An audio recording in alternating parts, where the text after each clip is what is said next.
पे धागा फंसी हुई है और इसमें फंसी हुई है। तो इसमें अगर धागा फंस जाए तो बहुत मुश्किल से निकलती है, इसमें अगर फंस गया तो आसानी से निकल जाएगी, खाली सुई सिलाई को खोल करके निकाल सकते हैं।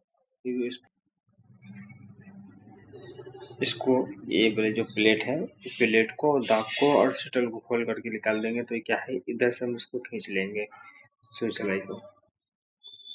ठीक है, मैंने नीचे का पूरा इसका सेट है पूरा निकाल लिया हूँ, शटल और इसका दांत पूरा खोल करके निकाल लिया हूँ, ताकि ये आसानी से इसको ड्राइवर से ऐसे इधर ठोकेंगे तो ये बाहर निकल जाएगी। ठीक है, तो मैं इसको यहाँ से ऐसे ठोकूंगा ताकि ये निकल जाए। ठीक है, ये निकल गई है।